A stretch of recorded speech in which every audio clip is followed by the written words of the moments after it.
Olá pessoal, sejam bem-vindos a mais uma aula de História. E a nossa aula de hoje é dando continuidade ao nosso conteúdo.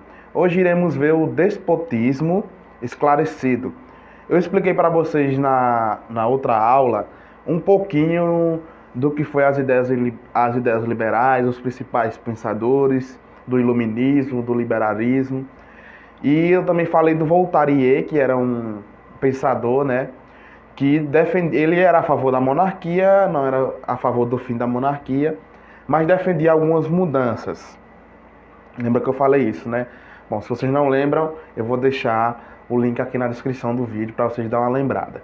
Então, eu falei também que as pessoas que seguiram, os reis, na verdade, né, os monarcas, que seguiram as suas ideias, as ideias do Voltaire, ficaram conhecidos como os déspotas esclarecidos, tá certo? E o que é isso? Despotismo esclarecido. É exatamente a modernização do Estado, na forma organizacional, né, da organização, e também a modernização no modelo econômico. Vocês sabem que nesse período nós estamos com o absolutismo na sua fase mais ferrenha, e é nesse momento que surgem os iluministas, os pensadores liberais, tentando trazer novas propostas para acabar o absolutismo. Então, alguns reis, de fato, vão trazer essas modernizações liberais, essas mudanças liberais, para o seu poder, né, uma forma até de apaziguar as revoltas, mas vai continuar com todo o poder na sua mão. Então, essa galera, ela pega uma parte, né, da ideia iluminista e liberal e junta com o absolutismo. Então essa galera que junta essas ideias, né, absolutista e iluminista ao mesmo tempo, ficaram conhecidos como os déspotas esclarecidos. Então, para ficar mais fácil, é uma dualidade, ou seja, uma dupla forma de governar, né? Você tem um fator iluminista, né, liberal, que acaba com alguns privilégios de algumas classes sociais já existentes nesse período, e nós temos o absolutismo. Então é uma dualidade. Então, os déspotas esclarecidos é a galera que junta as duas fases, né, as duas ideias numa única coisa só. Aí nós temos o exemplo da rainha russa, a Catarina, conhecida como a Catarina Grande. Ela vai ser uma que vai modernizar o Estado, vai apoiar a economia, mas ela vai suspender as suas ações com medo de que a eclosão da Revolução Francesa de 1789 pudesse influenciar movimentos similares na Rússia. Apesar das várias tentativas de tentar modernizar o seu Estado, tentar fazer com que a economia cresça, os déspotas esclarecidos não conseguiram ter esse êxito, como foi, por exemplo, na Inglaterra. A Inglaterra vivia, né, o ápice do liberalismo, do iluminismo.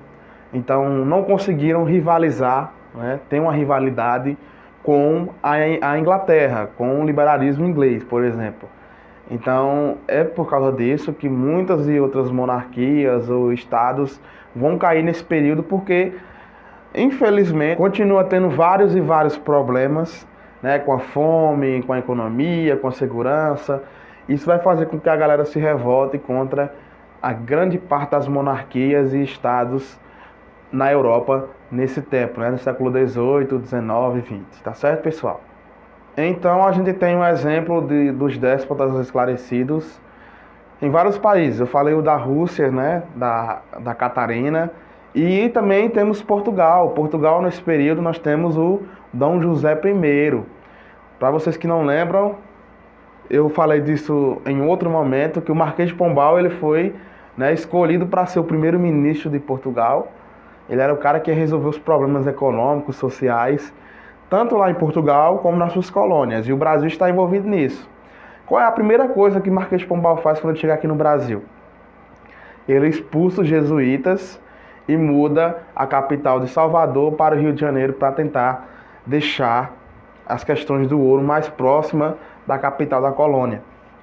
Então, como o Rio de Janeiro ficava mais próximo de Minas Gerais, São Paulo, onde estava surgindo as grandes extrações de ouro, Então ele leva a capital para próximo, mais perto dessas regiões, para tentar facilitar exatamente o comando, a organização dessas ações. Então você pode ver que o Marquês de Pombal ele era um iluminista, eu falei até disso em outra aula. Ele era iluminista e ele era contra exatamente a associação do Estado com a Igreja Católica, com a religião.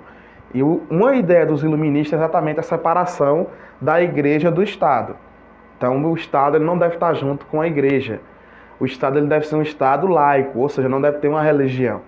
Então o Marquês de Pombal, junto com o Dom José I, que era o rei de Portugal nessa época, eles são os déspotas esclarecidos nesse período lá em Portugal. Outro exemplo clássico dos déspotas esclarecidos em outros países é exatamente o Frederico II, que era o rei da Prússia nesse período. A Prússia, né, para vocês que não sabem, a Prússia depois ela se une com outras nações, né, e formam a Alemanha, a atual Alemanha. Então a Prússia era um reino, ela se junta com outros reinos que faziam parte dos povos germânicos ali e se tornam a Alemanha. Então a Prússia, nós temos o exemplo do Frederico II, que foi um cara que reinou de 1740 até a sua morte, em 1786. Ele era um grande admirador das ideias de Voltaire. Durante o seu reinado foi criado um novo Código de Justiça que aboliu a tortura de presos políticos e concedeu a liberdade de culto. Além disso, o rei foi um grande incentivador das artes e promoveu uma reforma educacional e até uma tímida reforma agrária, além de investir no setor industrial. Outro exemplo dos déspotas esclarecidos é na Áustria. Nós temos a figura do José II, que ele teve um breve reinado de 10 anos e ele promoveu uma forte centralização administrativa, com o objetivo de reforçar a unidade territorial. O alemão foi considerado língua nacional e uma reforma educacional foi realizada. A servidão e a tortura de presos políticos foram abolidas e todos os súditos passaram a ser considerados iguais perante a lei. Mais uma vez falando da rainha Catarina a Grande, ela governou a Rússia de 1762 a 1796. Também era interessada no pensamento iluminista e empreendeu uma série de reformas no território russo. A interferência da Igreja Ortodoxa no governo foi limitada, ou seja, ela começou a separar a Igreja do Estado. Ela também modernizou e reformou algumas cidades e a administração do Estado. Promoveu uma reforma educacional e construiu escolas.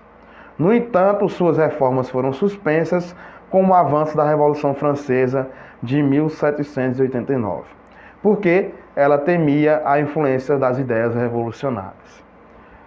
Então vocês entenderam aí que algo que tem em comum, coisas que tem em comum com os déspotas esclarecidos, é exatamente essa divisão do poder, né? Eles conseguem, de fato, algumas mudanças, dividindo o poder, separando a Igreja do Estado, né? Abolindo algumas leis que perseguia exatamente os presos políticos e também modernizaram as suas cidades, a sua economia e a sua forma de organização. Então essas são as principais coisas em comuns entre exatamente os déspotas esclarecidos, tanto de Portugal, tanto da Rússia, da Áustria, da Prússia, que são os principais monarcas que o livro está citando, são exatamente esses. Então essa foi a nossa aula de hoje. A leitura está na página 14, 15 e 16. E vocês vão responder a questão 10, 11, 12 e 13. Não tem dificuldade, está muito fácil essa atividade. Só vocês prestarem atenção no vídeo e também na leitura que vocês podem fazer. E aí vocês respondem, tá certo? Então essa foi a nossa atividade de hoje, nossa aula de hoje. Eu espero que vocês tenham gostado. E até a próxima semana.